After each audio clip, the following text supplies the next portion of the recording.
Hi, I'm Bei Fang with Radio Free Asia. I'm here today with Xiao, the founder of China Digital Times. It's a news website that aggregates censored content in China and broadcasts it to the world. Thank you so much, Xiao, for being with us today. Thank you. So tell me about when you first came to the U.S. What did you think you were going to do, and why did you come here? I came United States in 1986 as a physics graduate student. Yeah, I entered University of Notre Dame physics department. At that time, studying abroad is quite rare among the Chinese students. Coming to America from China in the 80s, it's a huge experience. I came to US not only wants to complete my degree, but I also want to see the bigger world. But I never thought I would stop my physics graduate student in the middle and became an activist. That was only because of 1989, what happened in China in spring, when I saw the June 4th massacre from TV. But I decided I wanted to do something for my country. Can you describe that moment when you saw what was happening, and how did you feel? Did you believe what was going on? When I was in Notre Dame doing my PhD thesis on astrophysics, and saw the demonstration, the hunger strike, the martial law, the military moving in. Of course, I felt in solidarity with students on the square. I would have been one of them if I were there, but I couldn't. I was far away. But I was with them in spirit. But when finally the massacre started, when the troops opened a fire, and that's the city I went to high school, that's the city I felt home. It became very clear to me that I must do something for myself, that I cannot just half a world away just watch this happening to my people, to my home. The only thing I can think of doing is to go back to see what I can do. And I wanted to go back right away because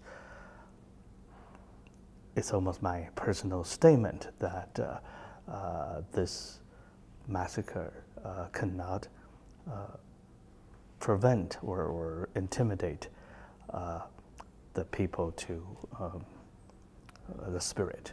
And what did you find when you went back? It was terror. It was right after the massacre. The whole country was under terror. The whole city was under terror. Very depressing, scary. Those experiences changed me, made me decide that I want to do something for the movement. I felt very strongly at the time that the physical violence can suppress the society and the people, but you cannot crush a spirit, an ideal. And I want to be part of that struggle. Wow. And then I know there are several years in between when you were working for them, and then starting Human Rights in China, right? But can you fast forward a little bit and tell us about how CDT came about? Since 1989, I have been a full-time activist, working from exile, but many times with the people inside of China, such as families of political prisoners, human rights activists. Many of them are in prison or were in prison before. Then I had an opportunity for a fellowship that could allow me to explore new direction. The fellowship was given by my Casa Foundation. It was very prestige. It took me a while to do some self-reflection. What should I do with this opportunity? I knew that I was very attracted to the whole big information revolution, internet and communication technology at a time in the early 2000s, late 90s, happening all around me. And I had an opportunity to teach at UC Berkeley. I was teaching class on human rights, but also I want to learn about internet and new media. So we started this class called Building a Blog on China. So China Digital Times came out from my class project. And I realized I can learn so much, not only about China, but also about social media and internet technology. So I kept the project going, and gradually it became today's China Digital Times. What role does CDT play in that interplay that you describe between state censorship and the people who are being censored? I define the China Digital Times as what I call resistance media. Yeah, because there is a censorship and propaganda and all this government state effort to dominate the information and the cultural space, and it reflects that struggle on the internet. And because of the growing awareness of such censorship, such repression, the growing awareness or consciousness of human rights in the Chinese society, particularly in the new generation. So you'll see this new form of activism and resistance getting stronger and stronger.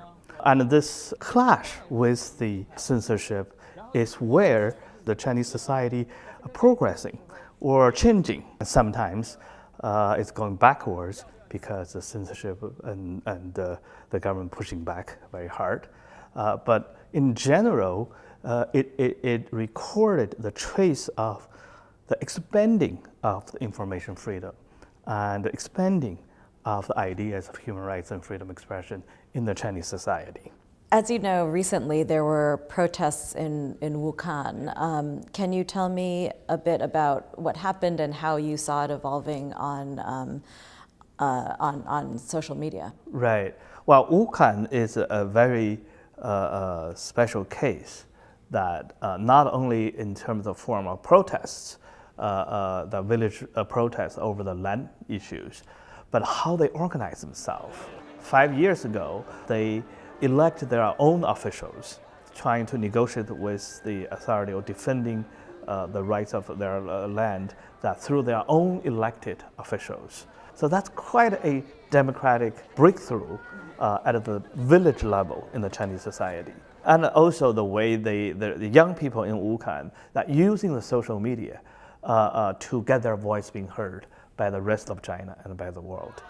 5 years ago, the authority was very, very cautious that the Wuhan's model doesn't spread to other part of China. But same time, they were aware how the world is watching very closely on this case. So they were not using brutal force immediately. So that made Wuhan's protest a limited local victory, which is quite rare in the Chinese society. However, the authority apparently was prepared some other evil revenge and control measures later on, not immediately under the media attention, but over the time in the past 5 years, there's many leaders in the village being persecuted and imprisoned. And this time, the protests came up again because the authority trying to directly indict and persecute the elected village leader. So it's a very sensitive issue. Many people in China are aware of this village and quite concerned about their fate now. This new event causing the villagers organize themselves and protest and to defend their leaders, trying to protect their leader. Because it was Wuhan's history, immediately caused people's attention. China Digital Times received a leaked directive from the propaganda authority that ordering all the Chinese media that cannot report on the Wuhan's issue. But also, the website needed to delete any comments and people circulating the videos, the images of the villager protest from the overseas media, such as Radio Free Asia or other sources in the Chinese social media space. So there is clearly an information battle around the issue of Wuhan and the recent protest. When something happened in Chinese society and is politically and socially significant, very often the authority will get nervous, they'll try to control it, And then there's an effort to resist that control, to break that control, such as leaking the directives and circulating those suppressed materials, voicing those suppressed concerns. And those are the typical contents that China Digital Times will aggregate and will help to see the picture in this perspective. And Wukan is the latest example.